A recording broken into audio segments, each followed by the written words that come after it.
Querido aluno, dando sequência então às nossas aulas, falaremos hoje sobre noções de primeiros socorros, porém é a nossa aula 10B, que é a continuidade da aula anterior sobre o mesmo tema, mas dividimos ele em duas partes, vamos dizer assim, né? Essa segunda parte é sobre sinalização de trânsito, acionamento dos recursos e os cuidados com a vítima, o que não fazer. Então vamos lá. Sinalização do local do sinistro. Como eu faço essa sinalização? Muitas pessoas acreditam que os primeiros socorros são iniciados no atendimento da vítima. É quando eu vou lá na vítima e cuido dela, e mexo com ela, converso com ela. Não. Na verdade, os primeiros socorros começam com a sinalização do local do sinistro. Haja vista que um local mal sinalizado pode provocar novos sinistros. Então, o fato de sinalizar, já estou realizando primeiros socorros. Certo? Gravem essa informação. Ou seja, a pessoa que vai prestar os primeiros atendimentos deve cuidar primeiro da sua própria proteção. Então, eu tenho que primeiro garantir a minha segurança, para só depois garantir a segurança da vítima e do local. Para garantir a segurança do local, seguem algumas regras fundamentais na hora da sinalização. Vamos ver quais são essas regras. Primeiro, termine de sinalizar em um ponto em que o sinistro ainda não possa ser visto por outros condutores. Então nós sabemos que a gente começa a sinalizar a partir do local do sinistro. E aí eu vou indo com essa sinalização. E onde que eu termino? Em que momento que eu paro?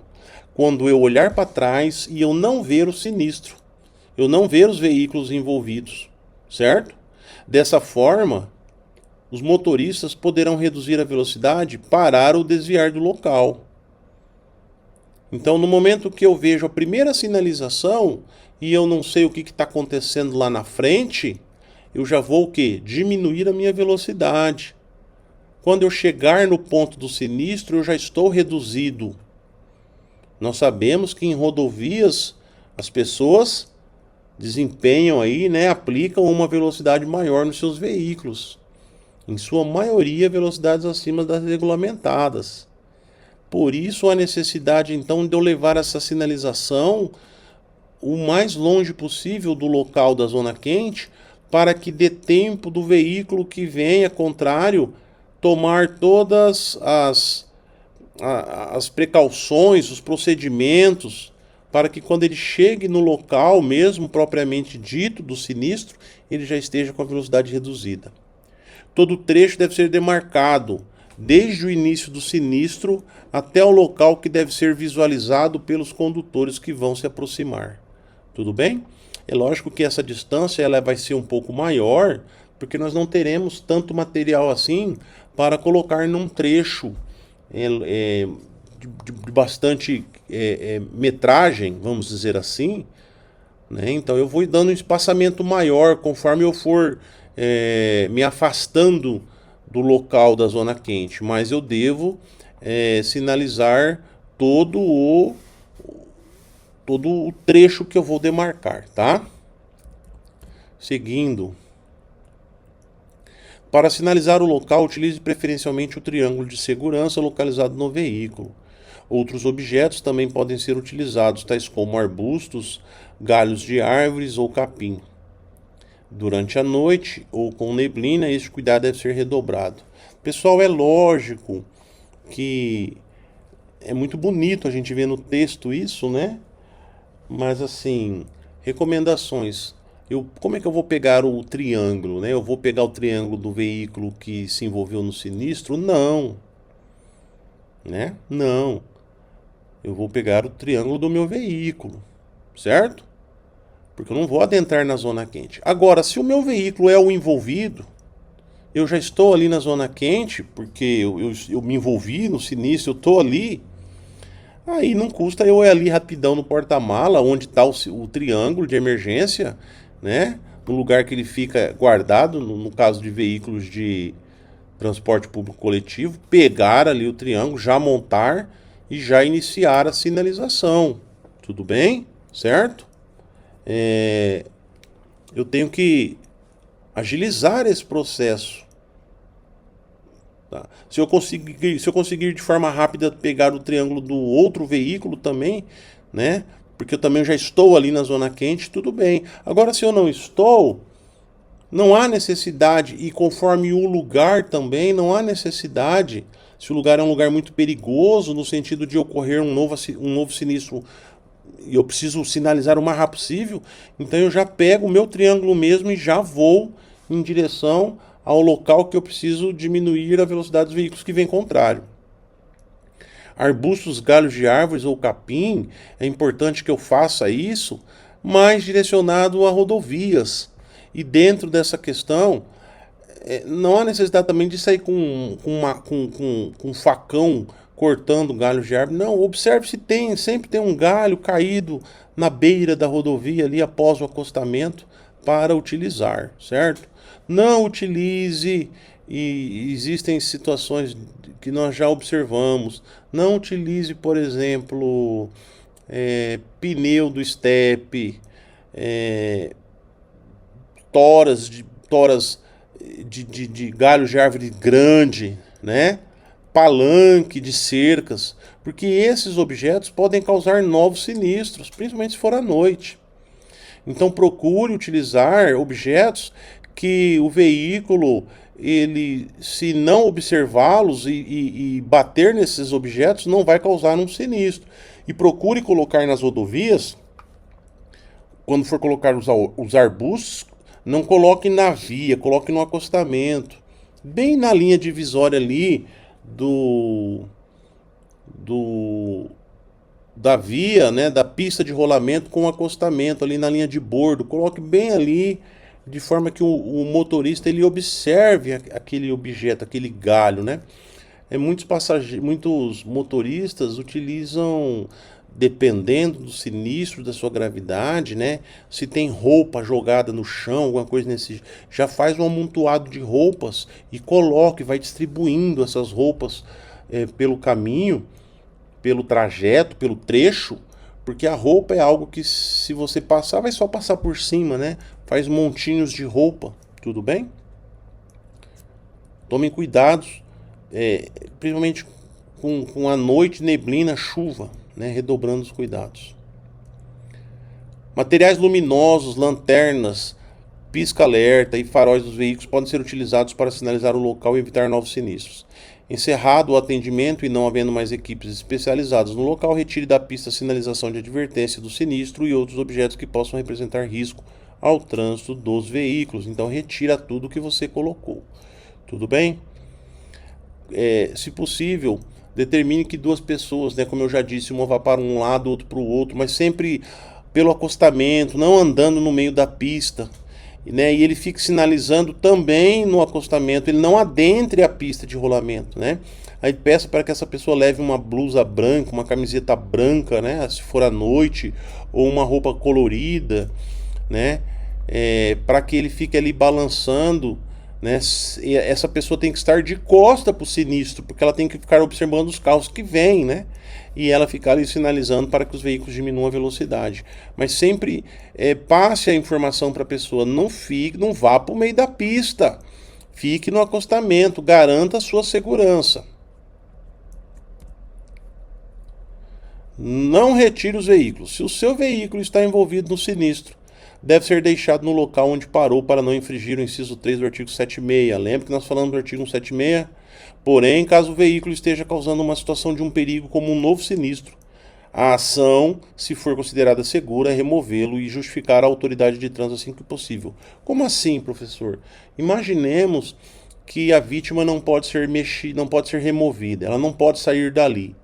E o veículo está muito próximo dessa pessoa, no sentido de que esse veículo pode cair em cima dela, ou o veículo, por exemplo, acontecer um tombamento, né? E aí esse veículo pode cair em cima da pessoa, ou tá pingando gasolina, combustível desse veículo, pode ocasionar um incêndio, né?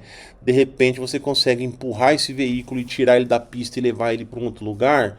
Aí faça isso, uma vez que a vítima não pode ser mexida, né? Não pode pegar a vítima e sair levando a vítima, né? Então é preferível tirar o carro e deixar a vítima no lugar, tudo bem? Se o carro conseguir sair do lugar ali empurrando ele, o veículo, não é? Faça isso, tá? Não mexa na vítima, pessoal. Seguindo. Mesmo que o sinistro cause um afunilamento da via, o trânsito precisa fluir para não causar novos sinistros. Além disso, se os condutores pararem ao longo do trajeto, poderão dificultar a chegada do resgate. Portanto, alguém precisa sinalizar para que os populares não parem na pista e orientar para que sigam o trajeto com segurança. Então, tente fazer um sigue-pare, né? Tente organizar um sigue-pare de forma que não vá ocasionando um congestionamento.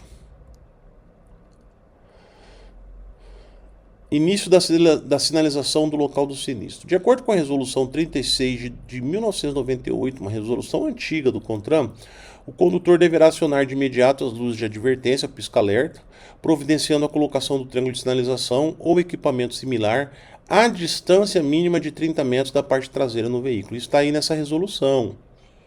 No entanto, a distância exigida na norma, na maioria das vezes, é insuficiente, considerando a velocidade do trânsito, as condições do tempo e da via, entre outros.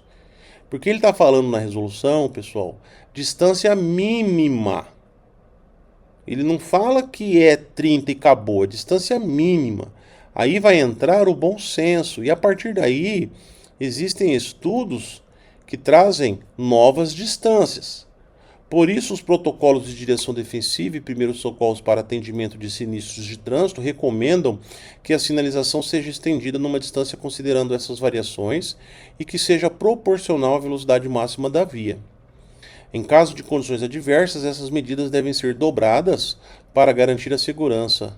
A tabela abaixo serve de referência para sinalizar o local do sinistro. Então, trazemos aqui para vocês a velocidade da via em metros, né? Transforma a velocidade da via em metros. Então tá lá, nós temos então a velocidade da via, máxima permitida 40 km por hora, 40, distância de início, né? Pista seca, 40 passos longos. Velocidade da via 60 km por hora, 60 passos longos. 80 km por hora, 80 passos longos. 100 km por hora, 100 passos longos. E no caso de chuva, neblina, fumaça e à noite, nós dobramos os passos, né? 80, 120, no caso de 80 vai para 160, no caso de 100 vai para 200. O que regulamenta então, pessoal, é a velocidade regulamentada da via, porém, na pista seca é a mesma velocidade. Chuva, neblina, fumaça e à noite dobra. Vamos aqui um exemplo. Sinalização de sinistro em trecho reto na rodovia com velocidade regulamentada de 110 km por hora. Então tá lá, ó, né? Então aqui é a zona quente, não é verdade? Determinou a zona quente. A pista é de 110 km por hora. Já disse que é de dia, não está chovendo nada. Então eu puxo 110 passos largos para lá, ponho o triângulo. 110 passos para cá, ponho um arbusto, né? Um galho de árvore. Fecho ali a entrada, certo? Porque o sentido da via é nesse lado, né? Do lado direito. Né? Deixo livre o outro sentido da via, tudo bem? Posteriormente posso duplicar aqui, eu posso fazer um sigue-pare para que os veículos circulem, enquanto faço o atendimento aqui na região fechadinho para que não há trânsito. Por que eu tenho que fechar esse lado, professor, uma vez que os veículos vêm daqui? Porque de repente pode vir um desavisado, né, e fazer uma ultrapassagem aqui e se depara com o sinistro, ok? Muito bem. Antes de passarmos para o acionamento de recursos, eu só quero trazer aqui para vocês uma situação seguinte. Nos casos de curvas e aclives, se eu começo a sinalizar na curva, né, não é o recomendado. Então, se o sinistro ocorreu na curva ou no aclive, eu só vou começar a sinalizar, a contar os passos, após terminada a curva, dos dois lados, certo? Então, eu primeiro espero essa curva terminar, ela virou reta, aí eu começo a contar os passos. No caso da velocidade da via, se ela é 110, 120, 80, eu começo a contar os passos. Tá? Tanto de um lado da curva quanto do outro. Então, eu desprezo a curva. Isso vale para aclives, eu desprezo a subida, né? Declives também, eu desprezo a descida, lembrando que todo aclive de um lado é declive do outro, certo? Então eu desprezo, eu começo a sinalizar quando a via estiver plana, tudo bem?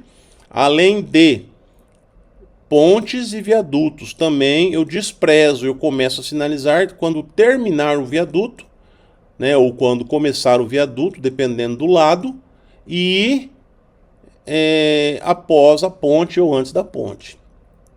Tudo bem, pessoal? O aclive e o declive, vocês podem perguntar, mas por que, professor? Porque depois que um veículo entra num declive, numa descida, não adianta eu colocar um triângulo próximo ali que ele não vai segurar.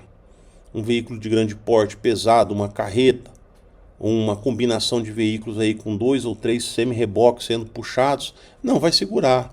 Então essa sinalização tem que ser feita quando está plano, porque aí o motorista ainda tem controle sobre o seu veículo, ele não exerceu uma velocidade acima da normalidade.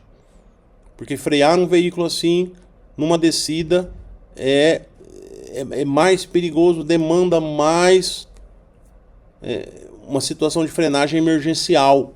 Então não é recomendado. Muito bem, passamos para o acionamento de recursos. Solicite um socorro profissional o mais rápido possível, pois quanto mais cedo ele chegar, melhor para as vítimas do sinistro. Atualmente no Brasil contamos com diversos serviços de atendimento às emergências. As unidades de resgate pertencentes aos corpos de bombeiros, os SAMUs, os atendimentos das próprias rodovias ou outros tipos de socorro, recebem chamados por telefone, fazem uma triagem prévia e enviam equipes treinadas em ambulâncias equipadas. No próprio local, após uma primeira avaliação, os feridos são atendidos emergencialmente para que em seguida possam ser transferidos aos hospitais. São serviços gratuitos que têm, em muitos casos, números de telefone padronizados em todo o Brasil. Use o seu celular ou de outra pessoa, os telefones dos acostamentos das rodovias ou peça para alguém que esteja passando pelo local que vá até um telefone ou um posto rodoviário e acione rapidamente o socorro. Quais são os recursos mais comuns que nós acionamos? São os 4, né? A Polícia Militar, 190, a Polícia Rodoviária Federal, 191, o SAMU, que é o Serviço de Atendimento Móvel de Urgência, é o 192, e o Corpo de Bombeiros Militar, que é o 193. Polícia Militar, 190. Quando é que eu aciono? Sempre que ocorrer uma emergência em locais sem serviços próprios de socorro, ou sinistros nas localidades que não possuem um sistema de emergência, podem contar com o apoio da Polícia Militar local. Polícia Rodoviária Federal, 191, 91. Sempre que ocorrer qualquer emergência nas rodovias federais.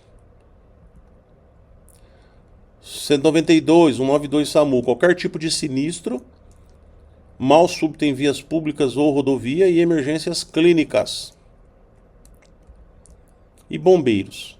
Vítimas presas nas ferragens, qualquer perigo identificado como fogo, fumaça, faíscas, vazamento de substâncias, gases, líquidos e combustíveis, locais instáveis como ribanceiras, muros caídos, valas, etc.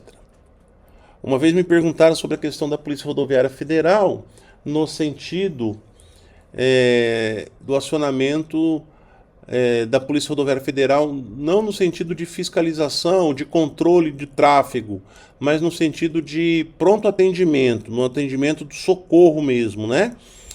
Algumas polícias rodoviárias federais de alguns estados possuem veículos ambulância, outros não. Então não custa acionar a PRF e também acionar o bombeiro, tudo bem? Para a ocorrência em rodovias, ok? Terminando, serviço de atendimento ao usuário, o SAU. Executa procedimentos de resgate, lida com riscos potenciais e realiza atendimento às vítimas. Muitas rodovias dispõem de telefones de emergência nos acostamentos, geralmente dispostos a cada quilômetro. É só retirar o fone do gancho e aguardar a comunicação. O SAU é obrigatório nas rodovias administradas por concessionárias. São as concessionárias que fornecem esses telefones, esses aparelhos telefônicos. O atendente pode fazer algumas perguntas. Então, quando você ligar para ele, ele vai te fazer umas perguntas. Quais são? São com base nas 6 informações que ele precisa. Seu nome e número de telefone, para ele depois confirmar que foi você que ligou, ele vai pedir seus dados. Local com ponto de referência, o local do sinistro. Quantidade e tipo de veículos envolvidos. Situação das vítimas, graves ou não. Pessoas presas às ferragens, se existem. Vazamento de produtos perigosos, risco de explosão ou incêndio, se possui. Tudo bem? É importante, então, e caso ele não te perguntar isso, você informe, tá? Verificação das condições gerais das vítimas. Após cuidar da segurança do local e acionar o socorro médico, o socorrista deve dar atenção especial à vítima. O atendimento à vítima antes da chegada do socorro especializado deve ser realizado apenas em casos em que as vítimas estiverem vulneráveis e não puderem cuidar de si mesmas. Ele é fundamental para evitar que as consequências do sinistro sejam ampliadas. No espaço de tempo entre o sinistro e a chegada do socorro, as vítimas contam apenas com a solidariedade das pessoas que passam pelo local. Para prestar um atendimento seguro, o socorrista não precisa ser da área da saúde, mas precisa ser solidário, agir com calma, ter o controle da situação e não agir por impulso. Já falamos sobre isso aqui várias vezes. O socorrista deve fazer somente o que sabe para não se colocar em risco e para não agravar a situação das vítimas. Portanto, procedimentos como respiração boca a boca, que a gente chama de respiração artificial, massagens cardíacas, imobilizações, entre outros mais complexos, devem ser realizados apenas por pessoas treinadas e capacitadas. Não invente, pessoal. A gente falou sobre isso e aqui eu bato o martelo de novo. Hoje o procedimento é não mexer na vítima. E não tem como você fazer uma massagem cardíaca ou uma respiração boca a boca. Não tem como, não tem. Nós não sabemos, não é o nosso procedimento. Nós não podemos ter contato. Existem doenças infecto-contagiosas que podem ser transmitidas pela hemorragia, pela saliva. Nós não conhecemos a vítima, certo? Existe um limite para esses atendimentos. Nós somos pessoas leigas, tudo bem? Imobilização, nós não sabemos imobilizar. São para pessoas que fizeram curso, que são capacitadas. Então não invente, vá até onde seu limite permite. O que fazer? O primeiro passo é verificar os sinais vitais responsáveis pela manutenção da vida. Pressão arterial, temperatura corporal, pulsação e frequência respiratória. Os dois primeiros, pressão arterial e temperatura corporal, por necessitarem de equipamentos adequados ou de conhecimentos prévios, devem ser analisados pelos socorristas treinados.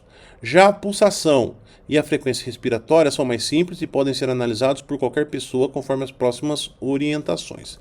Mas você só vai fazer isso se você observar que a vítima desmaiou, está inconsciente. Porque se ela está consciente, ela está com sinais vitais. A primeira característica de que ela está perdendo sinais vitais é a inconsciência, é ela desmaiar. Uma vez essa vítima desmaiando, ela vai requerer o quê? Um cuidado especial. No momento que acontecer isso, você vai entrar em contato novamente com o socorro especializado e vai informar: olha, uma das vítimas aqui desmaiou, perdeu a consciência. Eu posso controlar os sinais vitais dela? Se a pessoa lá autorizar, o atendente, ou se ele mandar você fazer isso, você faça. Se ele não mandar, não faça, porque você não tem autorização para pegar na vítima. Tudo bem? Isso é muito claro. Vítima consciente. Vamos lá. Vamos estudar um por um aqui.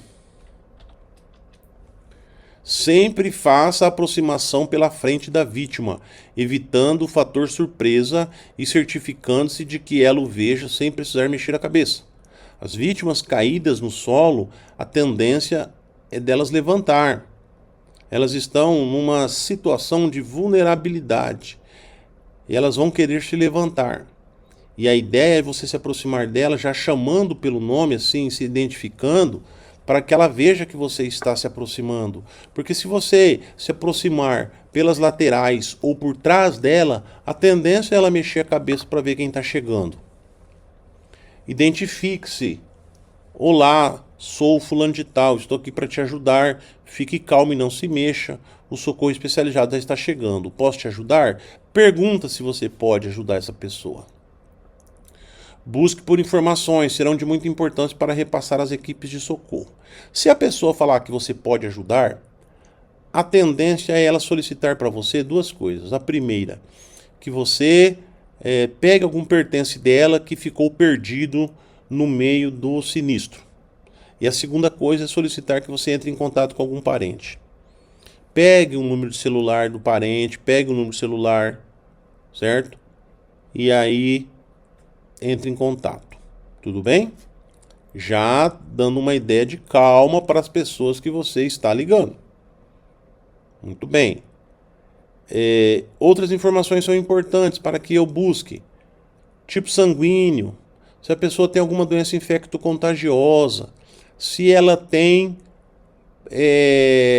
alergia a algum medicamento, são informações importantes que eu posso anotar e deixar ali próximo da vítima, para que quando o socorro especializado chegue, ele tenha essas informações. Porque no meio termo, essa vítima pode vir a perder a consciência. E eu já tenho esse material anotado para passar para o corpo de bombeiros, para o socorro especializado. Então anote num papel, anote no seu celular.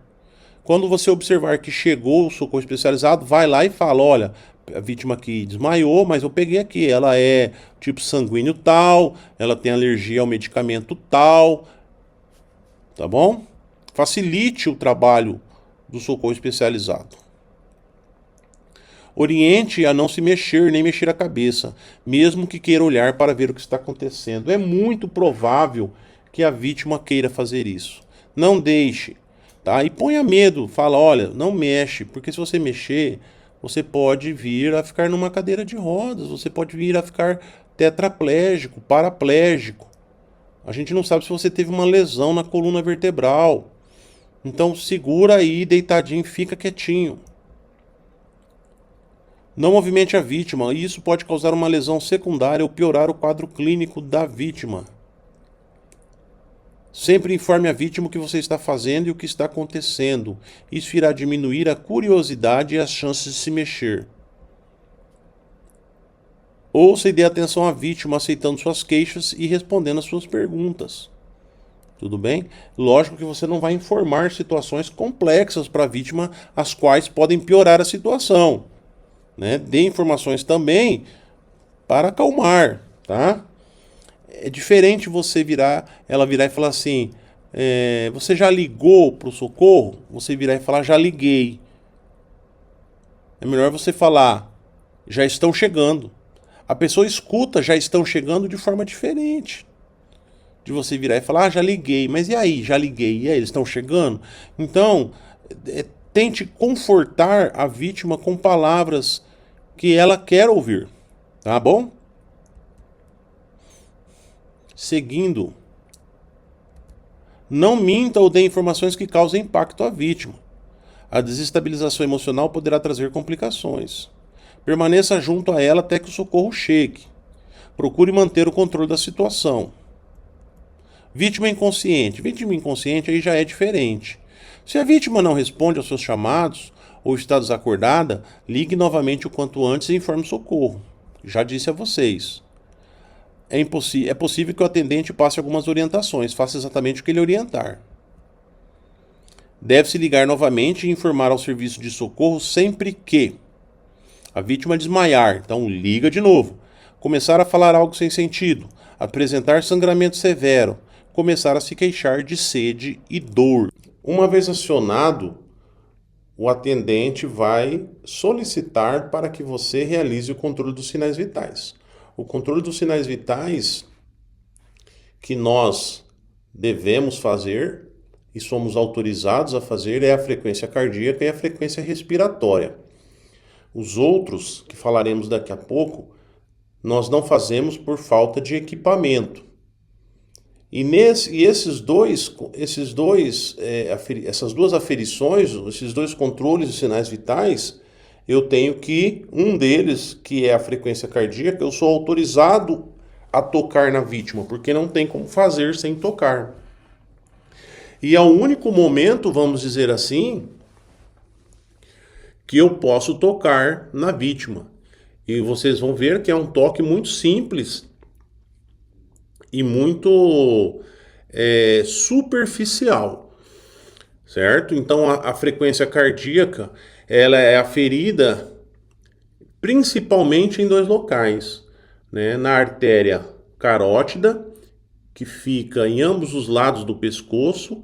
Você pode aferir tanto do lado esquerdo quanto do lado direito.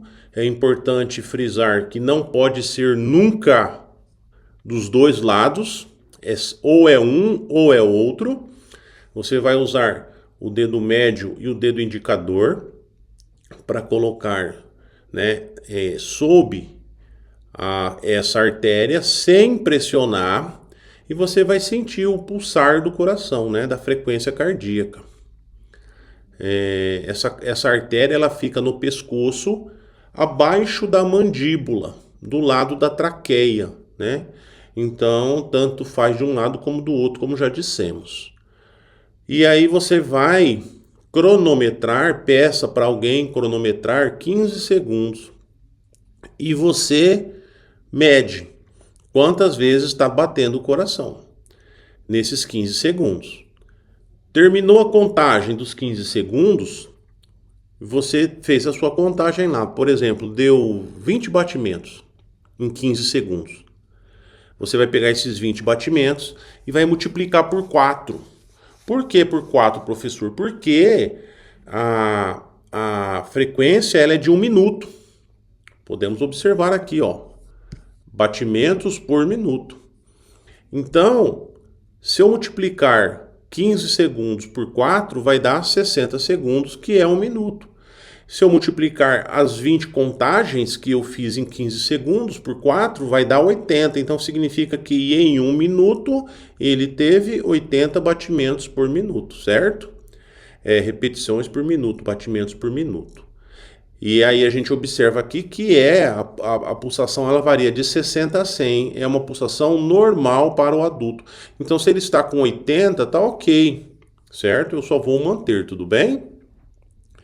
Já em outro lugar que eu faço a aferição, além da artéria carótida, é na artéria radial, que ela fica na base do polegar, certo? Então eu pego o braço esquerdo da pessoa, viro a palma da mão para o alto, né, para cima, e também eu coloco os meus dois dedos, tanto o indicador quanto o medial, eu coloco bem no punho, né? E aí eu sinto ali também o pulsar, certo? E na base do polegar ali, sabe? No prolongamento do polegar indo em direção ao antebraço, bem no punho. E aí eu vou sentir a artéria ali, a artéria radial. E faço a mesma contagem. Então, tanto faz um ou outro, tá? Carótida ou artéria radial. Já a frequência respiratória, eu analiso a respiração da vítima. E aqui está falando que a frequência tem que ser de 12 a 16 respirações por minuto em uma pessoa normal, um adulto, né? Aqui até 12 a 20 na nossa tabela. E é interessante que essa frequência eu não preciso nem tocar na vítima, só olhando eu vou já observar. Porque essa observação é feita através da movimentação da caixa torácica dele, do abdômen, quando ele respira. Tudo bem? Se tiver uma frequência muito baixa, né, eu posso, e eu não conseguir observar que está movimentando essa caixa, eu posso pegar o celular, por exemplo, ou um espelho, né, e colocar bem ali na região acima dos lábios, próximo das narinas, né, do nariz, das fossas nasais, e eu vou sentir saindo ali o que? A respiração, né? Certo? O gás carbônico da expiração, né? E aí eu vai embaçar posso colocar a lente do óculos também, vai embaçar ali a tela do celular, ou a lente do óculos, ou o espelho, né, o espelhinho, vai embaçar. Toda vez que embaça, significa que ele fez uma respiração. E aí eu marco os mesmos 15 segundos e conto quantas vezes ele respira. E no final dos 15 segundos eu faço a multiplicação por 4 para eu ter o resultado por minuto, né? Então é movimentos respiratórios por minuto. Tudo bem? E aí nós temos aqui a tabelinha adulto de 12 a 20 movimentos respiratórios por minuto. Esses dois eu sou, novamente falo, sou autorizado a realizar. O atendente vai, na hora que eu ligo para ele e falo que a pessoa está inconsciente, ele vai falar: se você sabe controlar os sinais vitais, eu sei. Então ele fala: então pode controlar. Ele está me dando a autorização. Aí sim eu posso tocar na vítima. Tudo bem, pessoal? Por isso a importância de ligar para ele, ok? A temperatura e a pressão arterial eu não controlo pelos fatos que eu já disse a vocês, certo? Eu trouxe aqui as médias, né? Mas nós precisaríamos de um aparelho que controla a temperatura, que é o termômetro, e teríamos também de ter um estetoscópio ou esfigmomanômetro ou até um aparelho elétrico que afere a pressão, mas é muito difícil nós termos esses equipamentos, certo? Então a gente só controla mesmo a movimentação respiratória e o batimento cardíaco. Muito bem. Perdendo ou sem sinais vitais, o que fazer? Se durante o atendimento a vítima apresentar fraturas, o socorrista deve orientar para que não se movimente até a chegada do resgate. As vítimas também precisam de proteção contra o frio, sol e chuva. É muito importante que sua temperatura seja mantida, ou seja, que ela não perca o calor do corpo, o calor próprio do corpo. Portanto, o socorrista deve tomar as providências para mantê-la aquecida e protegê-la até a chegada do socorro especializado. Neste caso, da pessoa perder os sinais vitais, nós novamente acionamos o socorro especializado, explicando a situação e aguardando a orientação. Cuidados com a vítima, o que não fazer? O que não fazer? Vamos lá, são 4 situações. Não tumultuar o local do sinistro, não movimentar a vítima, não oferecer nenhuma bebida à vítima e não retirar o capacete do motociclista. Certo? Tão importante quanto saber o que fazer é saber o que não fazer durante o atendimento. Estancar a hemorragia, imobilizar um membro fraturado por meio de talas improvisadas, usar o torniquete ou executar a manobra de Heimlich, que é aquela técnica para desengasgar, né, para retirar um corpo estranho. São exemplos de técnicas que devem ser aplicadas por profissionais capacitados, então nós não fazemos. Cabe ressaltar que estes e outros procedimentos complexos, para que sejam realizados de maneira eficiente, necessitam de conhecimentos prévios adquiridos por meio de cursos específicos de primeiros socorros, ministrados por especialistas e com carga horária suficiente para um aprendizado satisfatório. Caso alguma dessas ações seja realizada de forma incorreta, poderá provocar novas lesões ou agravar as já existentes. Portanto, a conduta correta é acalmar a vítima e aguardar a chegada do socorro especializado. Não tumultuar o local do sinistro, né? É uma das primeiras condutas que nós devemos realizar, né? Não tumultuar. Sinistro de trânsito é uma ocorrência que chama muito a atenção. Assim, pode haver várias pessoas em torno do local. Para ter o controle da situação, deve-se evitar discussões ou situações que possam fazer as pessoas se alterarem. Nesse momento, apontar culpados não vai ajudar no atendimento às vítimas. Comentário. Os populares transeuntes que chegam e permanecem no local do sinistro poderão ser de grande valia para ajudar na cena e não gerar conflitos. Mas para isso eu preciso ter liderança sobre eles. Não movimentar a vítima. A movimentação incorreta pode resultar em lesões secundárias provenientes de movimentação de fraturas incompletas, rompimento de tendões ou tecidos, fragilidade da coluna vertebral e medula e possibilidade de sequelas. Ao fazer contato com uma vítima que está dentro do veículo, os primeiros atendimentos devem ser prestados sem movimentá-la, e somente quando há dificuldade de respirar é permitido soltar o cinto de segurança e, se necessário, movimentando a vítima o mínimo possível. Tudo bem, pessoal? O mínimo possível. Movimentar a cabeça, pescoço ou tronco da vítima com fratura de ossos da coluna pode afetar a medula. Somente equipes devidamente preparadas podem realizar este procedimento. Qualquer movimento inadequado pode agravar lesões inicialmente simples, causando danos irreversíveis. Ao tentar tirar uma vítima presa nas ferragens, podem-se aumentar as chances de agravar os ferimentos, ocorrer uma hemorragia e até mesmo reduzir as chances de sobrevivência. Não se deve retirar nenhum corpo estranho encravados na vítima, como vidros, estilhaços, madeira ou ferragens. Portanto, a vítima deve permanecer no local até a chegada do resgate e somente em situações de risco iminente poderá ser movimentada. Exemplo, vamos ver alguns exemplos. Risco iminente de explosão. Aí não tem jeito, eu tenho que tirar a vítima, senão vai explodir. Vias aéreas submersas, impedindo a respiração. Então, a pessoa está se afogando. Aí não tem como também, tenho que mexer na vítima.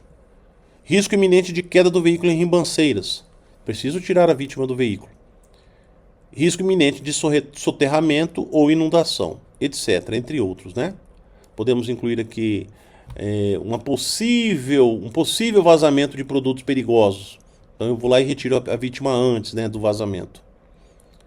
Mesmo se o sinistro não causar risco de explosão, incêndio, contato dos acidentados com produtos químicos ou tóxicos e perigo do veículo cair em barrancos, o melhor é aguardar o socorro especializado. Então, é muito arriscado mexer na vítima. Muito arriscado. Não oferecer nenhum tipo de líquido, bebida à vítima. Por vezes, vítimas de sinistro de trânsito pedem por água e dizem sentir muita sede. Isso pode ser verdade, mas também pode ser um indicador de complicações do seu quadro clínico. A ingestão de qualquer substância pode interferir de forma negativa nos procedimentos hospitalares. Além disso, a vítima pode ter alteração da consciência e apresentar vômitos, engasgar e aspirar o líquido para os pulmões, o que pode levar à asfixia. Somente um profissional poderá diagnosticar com precisão as condições de uma vítima. Mesmo que aparentemente ela pareça bem, pode estar com lesões internas ou fraturas que deverão ser tratadas no hospital. Não retirar o capacete do motociclista. Geralmente, os ferimentos sofridos pelos motociclistas em sinistros de trânsito são de maior gravidade, visto que eles não possuem a proteção exterior de seus veículos. As principais áreas atingidas são os membros, cabeça e pescoço. Recomenda-se não movimentar os motociclistas vítimas de sinistros, pois uma ação errada pode ocasionar ou piorar as lesões. É importante confortar a vítima e tranquilizá-la até a chegada do resgate. Por causa do sinistro, a vítima pode entrar em pânico, se sentir sufocada e tentar tirar o próprio capacete. Neste caso, ela deve ser tranquilizada e apenas a viseira poderá ser aberta.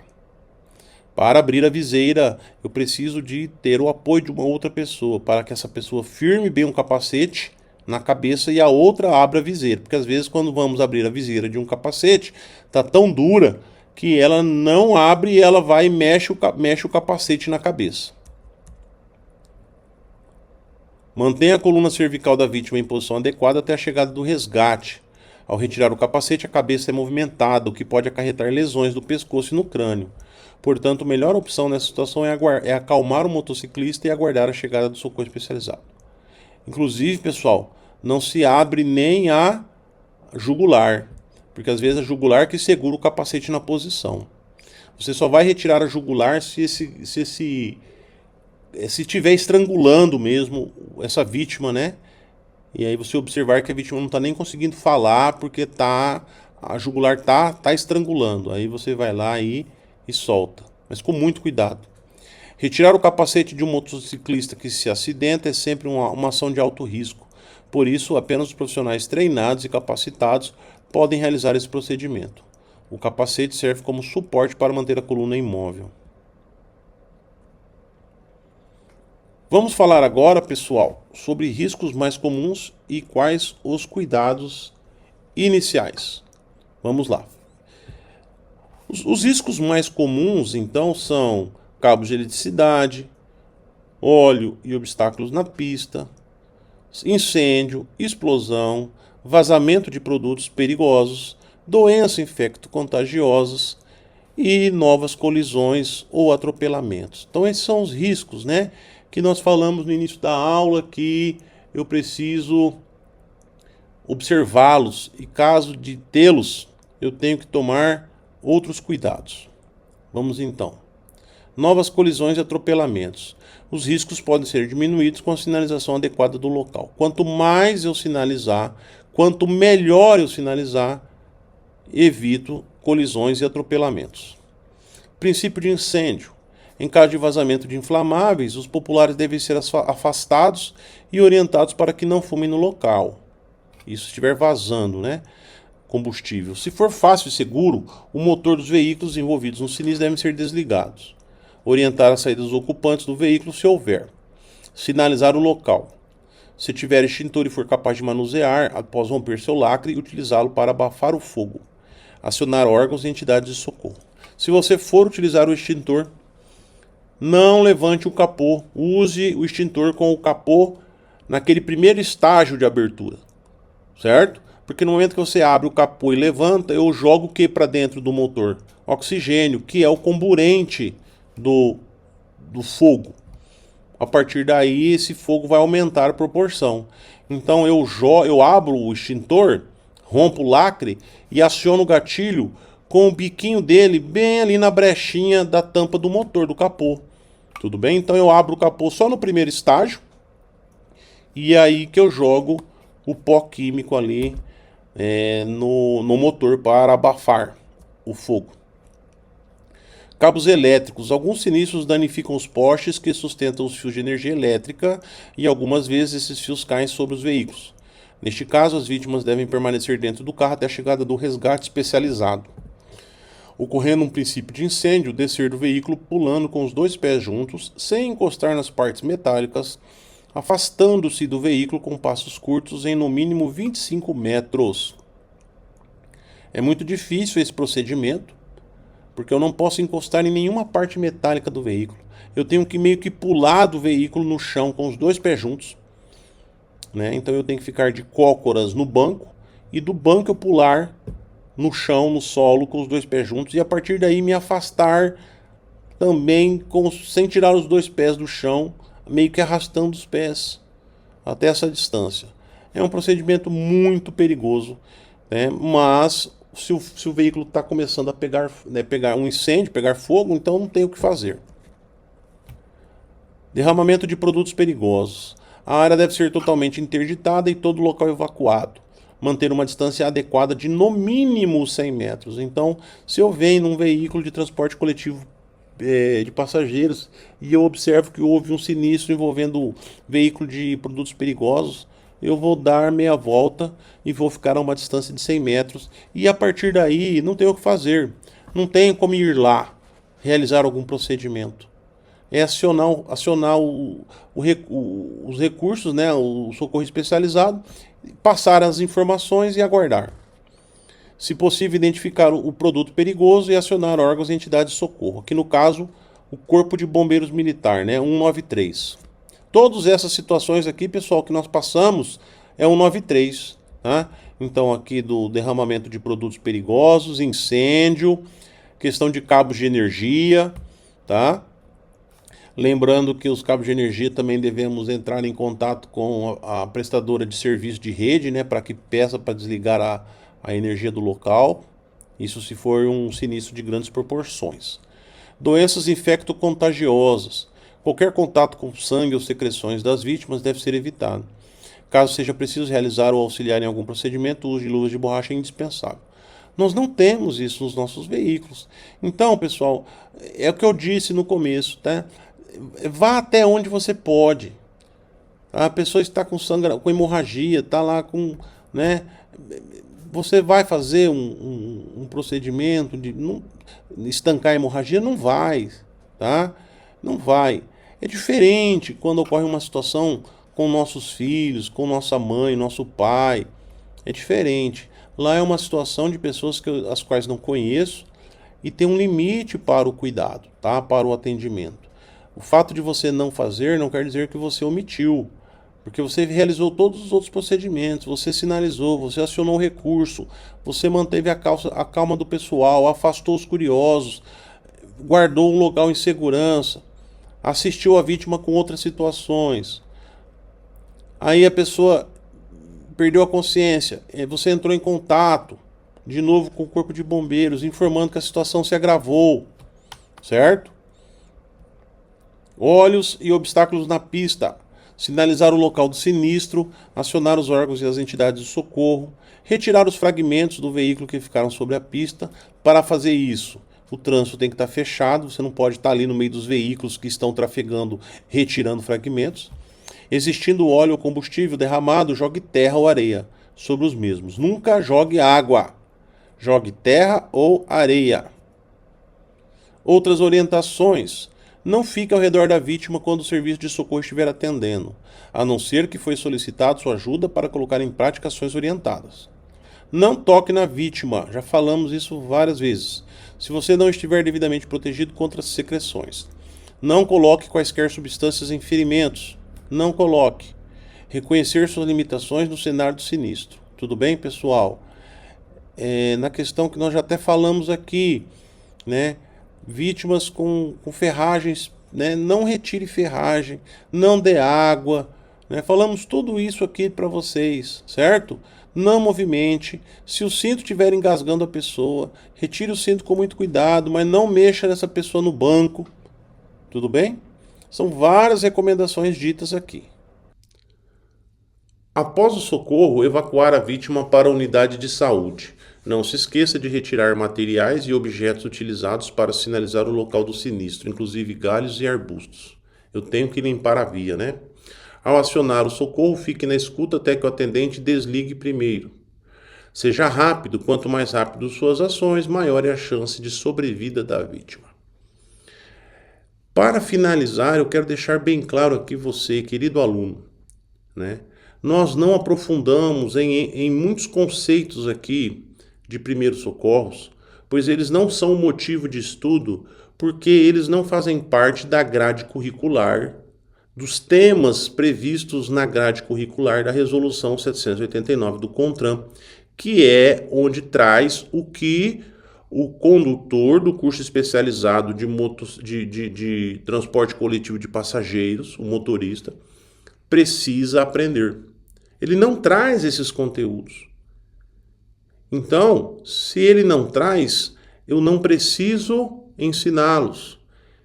E são N assuntos, são vários assuntos que nós passamos aqui, citamos, mas que não há obrigatoriedade. Por exemplo, a massagem cardíaca, a respiração artificial, a manobra de Heimlich, que é aquela de tirar corpos estranhos, né, das vias aéreas, que a gente chama vulgarmente, né, de desengasgar.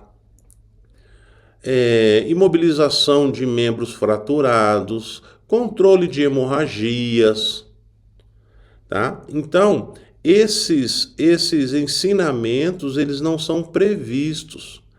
Ah, professor, mas eu acho importante eu aprendê-los. Tudo bem, então você faz um curso que não é um curso fora.